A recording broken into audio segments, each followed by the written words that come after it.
So the trees are the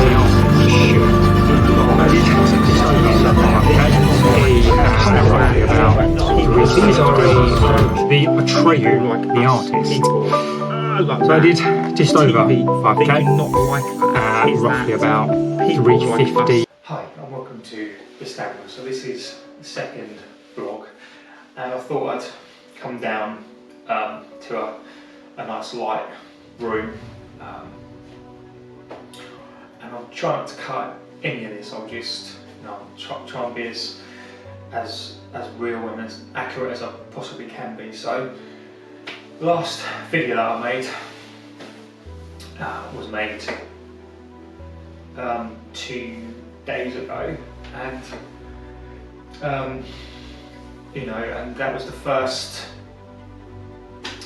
one that I made, and it was in front of a Christmas tree, and and I was just trying to kind of make it as light as possible, but at the same time trying to highlight the depression and kind of where I'm at as it was. So the last couple of days since then, I've been really tired. I've been taking the sertraline, which it's taken me a while to acclimatise to, I guess. I've been taking it now for a couple of months, and they've increased it due to another, I guess, a depressive stage that I had. So I was up and then I was down, and then I kind of was down again. But before that, I experienced a phase where I was going to the gym at 1 o'clock in the morning. I couldn't relax, couldn't sleep. So I kind of a manic phase as it was. And then the last couple of weeks have been coming down and down, and then 2 weeks ago I kind of crashed. So what does that mean? How does that feel? So today, the last 2 days, I've just slept, I've been really subdued, just really low. And when we say low, I don't feel sorry for me, it's just I can't get out of that headspace. I don't have a drive. What it feels like to me, and this is me maybe having depression in the past, or depressive episodes, not understanding what they were, and being able to pick up and continue, but this time not being able to continue without some sort of help. So what does it feel like? It feels like your fire is out. That's what it feels like to me. So I'm the kind of person who goes to work.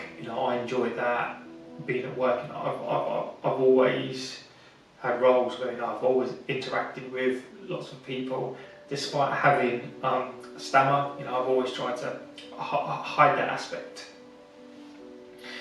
But I've got a family. Always involved with that. I always like to mess around. And I've always gone to the gym, stayed kind of at the gym and active and run and that kind of stuff. And depression is so hard because it encompasses and destroys everything that you love and that you want to do. You can still function. I still try to participate as much as I can. My other half is amazing. Without her, I don't know how I would have done this last 3 months. She works, as well as picking up the slack.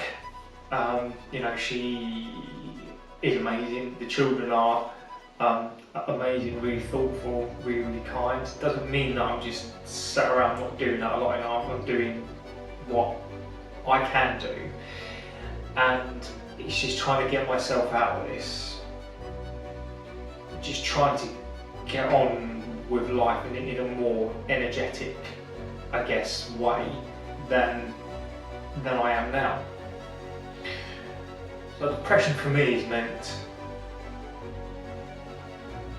just it's not being me, and it's really, I can't get out of that phase. It's really, you know, you for me personally, you know, if you watch the last vlog that I did, I try and explain the kind of the past trauma, and then the years of the stammering, and you know, like not getting help for that, like really disliking myself a lot, you know, and having to work hard to be able to talk, be able to work hard to get jobs, be able to work hard just to continue with life, all the time thinking about what happened, thinking about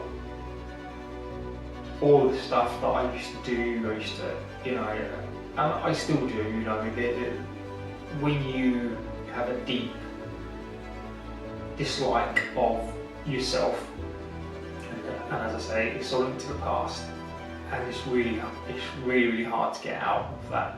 And then when you finally, the lid comes off and you break, can you fix yourself? And you know, I'm very fortunate where I have a really supportive family, supportive wife, supportive kids, and you know, I'm in a safe place. You know, there are lots of people who are not in a safe place. I'm fortunate to be in a safe place. I've worked hard to get in a safe place, but that has come at a cost. It's come at a cost to me. 33 years of stuff, and it's now calmed down.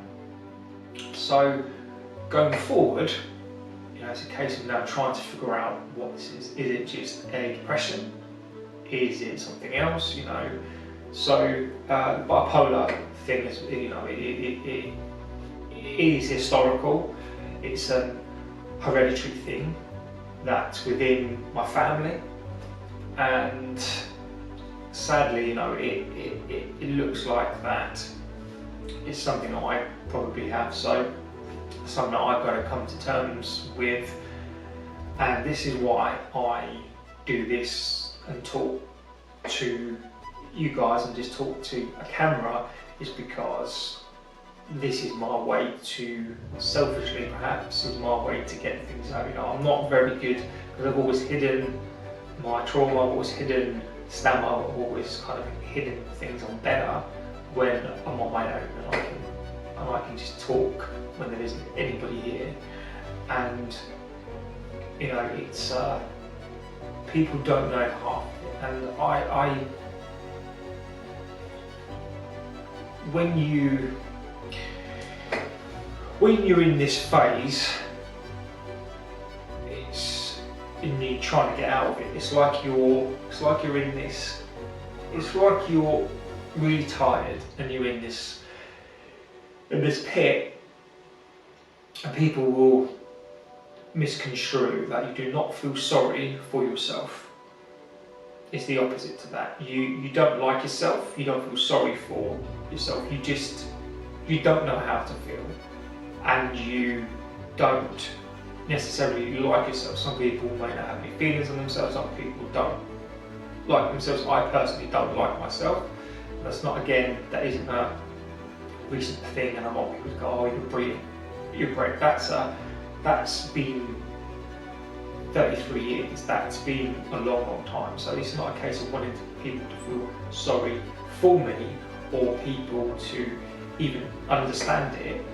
It's, I need to try to get out of this place and learn to think that I'm okay, learn to kind of like me. You know, I genuinely do not care what people think about me, and when people sort of say that,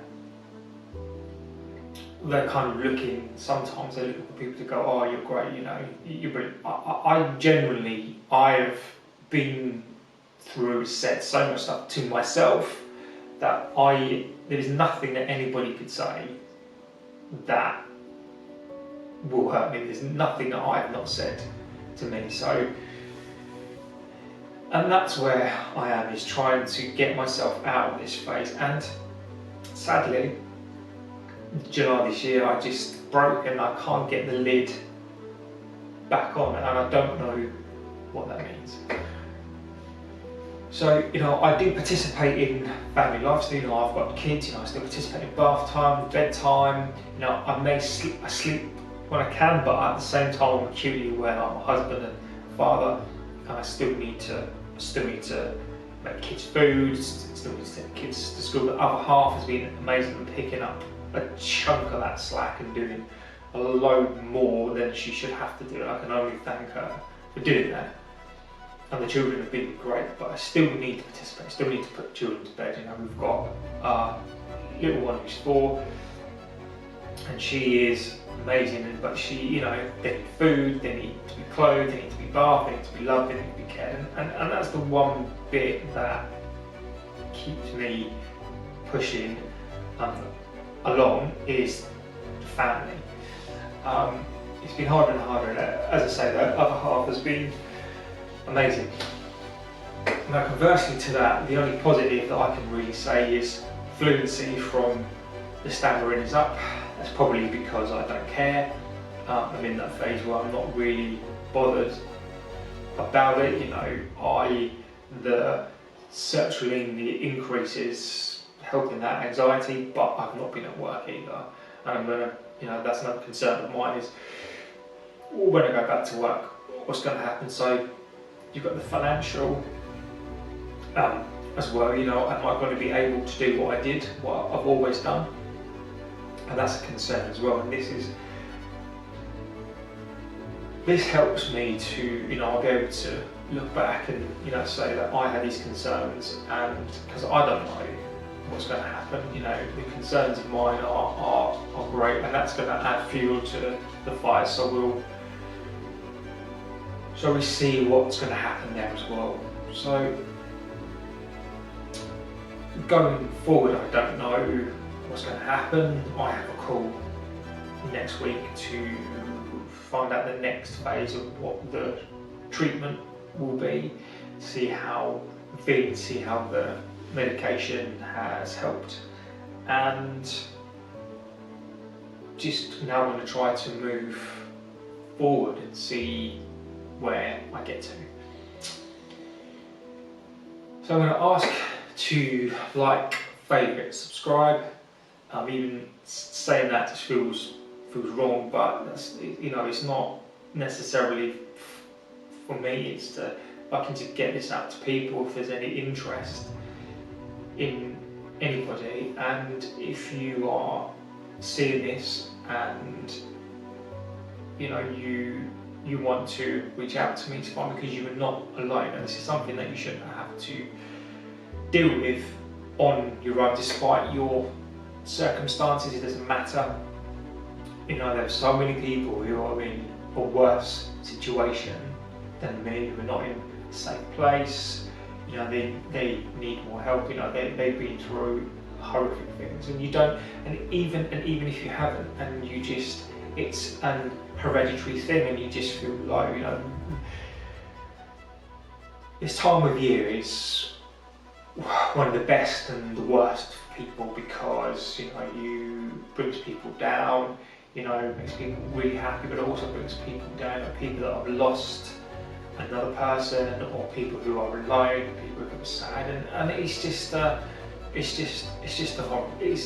horrible time. But at the same time, it is an amazing time as well for families and for kids. So, you know, if you are going through a terrible time, then please feel free to reach out to me. You know, I think my email is on the site, so just feel free just to reach out to me if you just want to chat. You know, I'd be more than happy to come on the podcast if talking about this helps, because this does help me. Feel free, or we can just chat. And on that note, take care, stay safe, and I'll speak to you soon.